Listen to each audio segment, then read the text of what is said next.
1900년 6월 15일 오스트리아 헝가리 제국의 수도 비엔나 외곽 인처스도르프에서 한 여자아이가 태어났습니다. 이름은 프란체스카 마리아 바바라 도너. 그녀는 철물 무역과 청량음료 공장을 운영하던 루돌프 도너의 막내딸로 부유한 집안에서 사랑받으며 자랐습니다.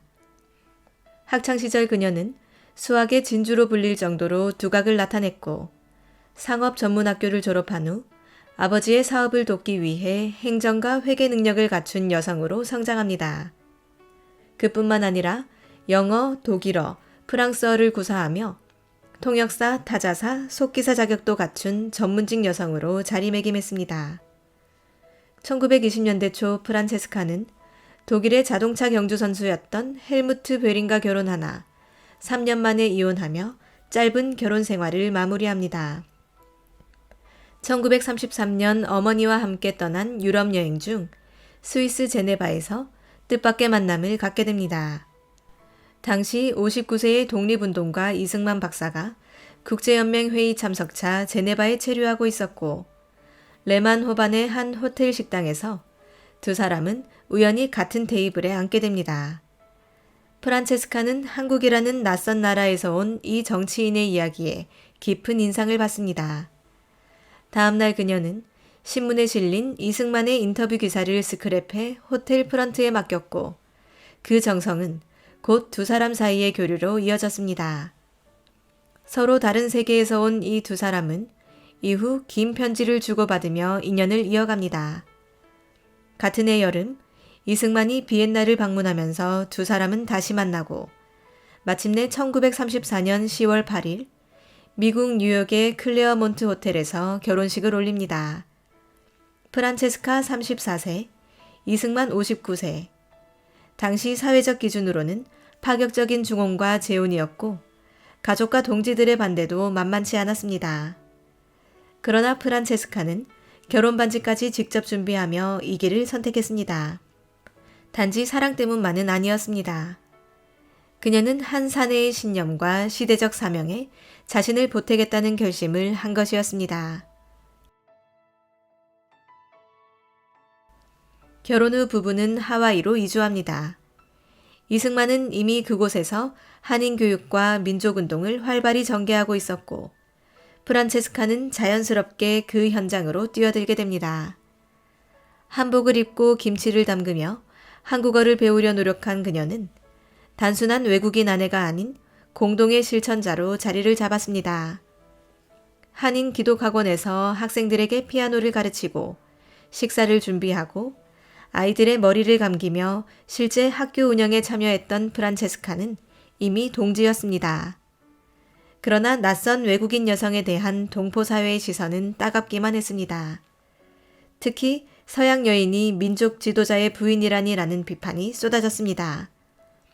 그녀는 이러한 비난을 묵묵히 견디며 행동으로 보여주었습니다.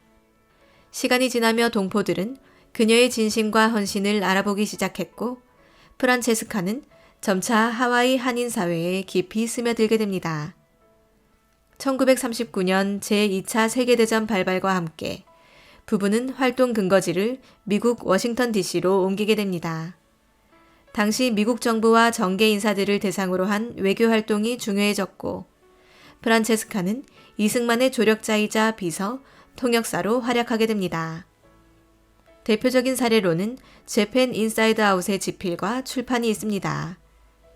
이승만이 저술한 이 책은 일본 군국주의의 실상을 고발하는 내용으로 프란체스카는 원고를 수차례 타자하며 손끝이 헐 정도로 헌신했고 책이 베스트셀러가 되면서 독립운동 자금도 마련되었습니다.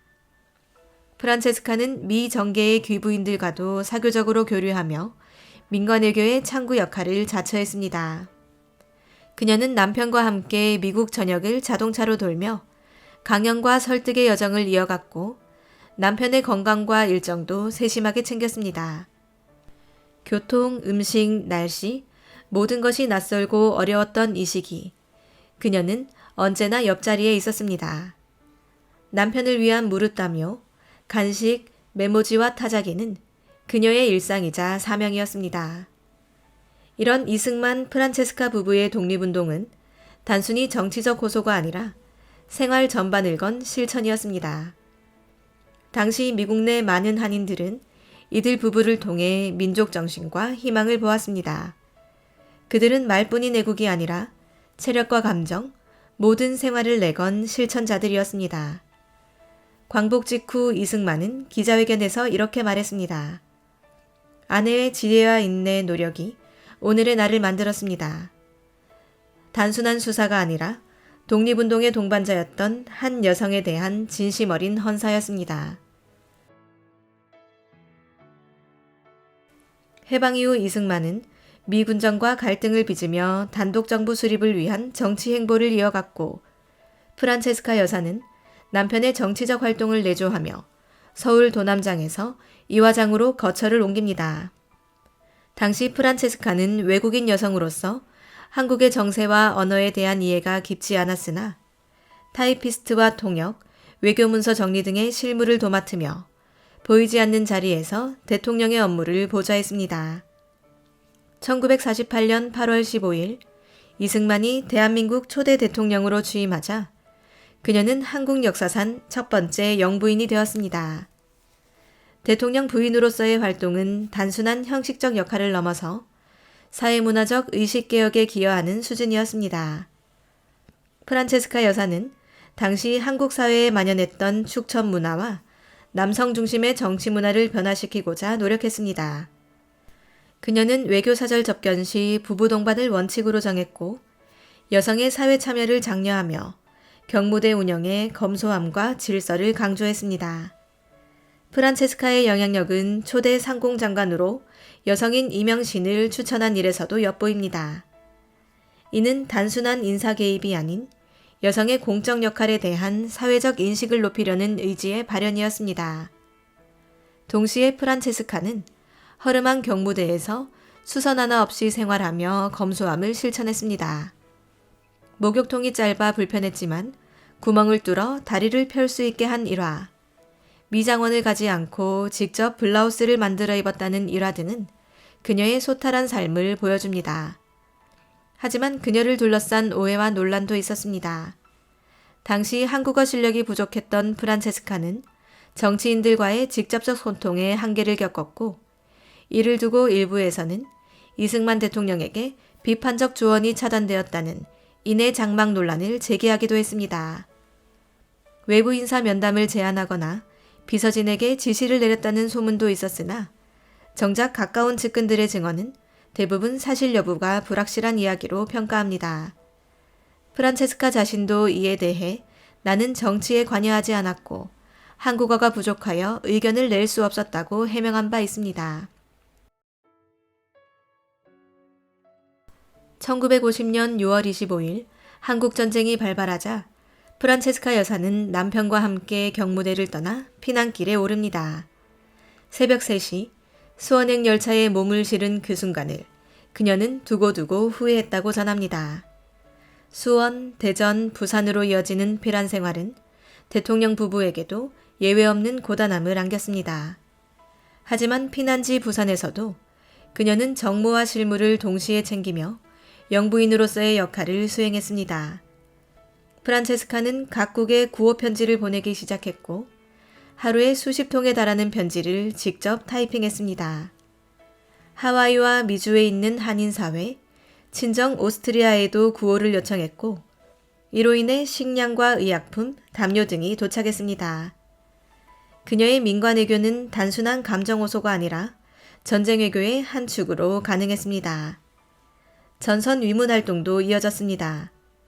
프란체스카 여사는 최전방을 직접 찾아 군 장병을 위로하고 부상병과 포로들을 만나 격려했습니다. 고아원과 병원, 임시학교를 방문하며 여성과 아동의 고통을 세계에 알리는 데 힘썼습니다. 당시 그녀의 복장은 항상 한복이었고 머리는 쪽을 쥐고 있었으며 손에는 큰 가방과 선글라스를 들고 다녔다고 전해집니다. 이러한 모습은 당대 여성들에게도 새로운 여성상을 제시했습니다. 프란체스카는 전쟁의 참상을 기록한 전쟁 비망록을 6.25 발발 직후부터 석 달간 작성했습니다. 이 기록은 당시의 긴박하고 참혹한 현실을 생생히 전달하며 그녀의 심리적 고통과 동시에 사명감을 엿볼 수 있는 귀중한 사료로 남아 있습니다. 특히 9.28 서울 수복 직전 대통령의 낡은 스프링 코트를 짐에 챙기면서 눈물을 흘렸다는 장면은 한 개인의 내면에 서린 감정선을 잘 보여줍니다.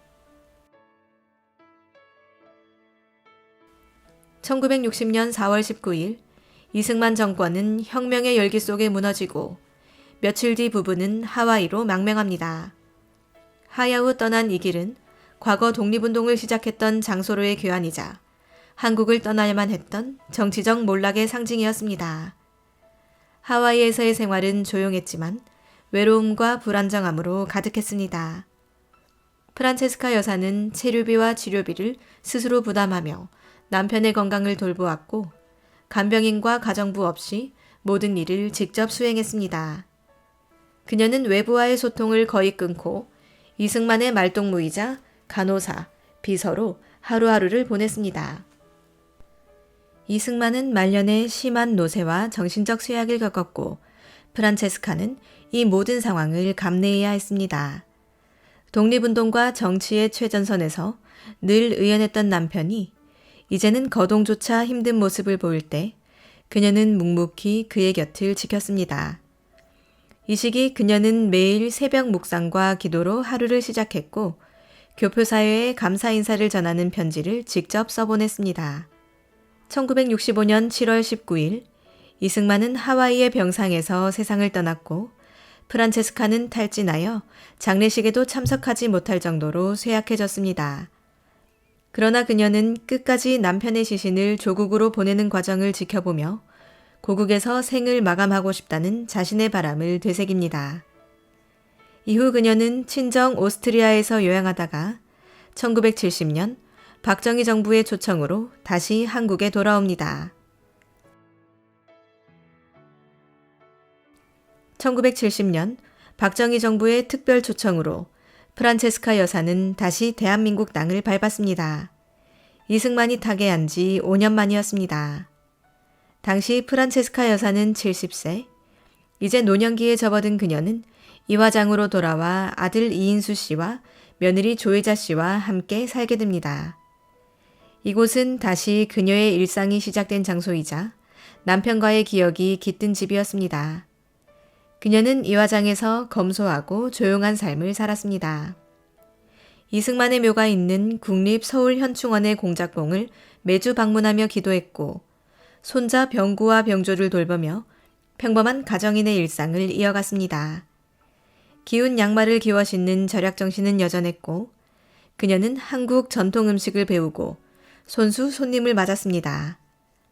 며느리 조혜자 인터뷰에 따르면 프란체스카 여사는 새벽마다 손수장을 봐서 식사 준비를 하고 손주들에게 외국어와 예절 교육을 시켰다고 합니다.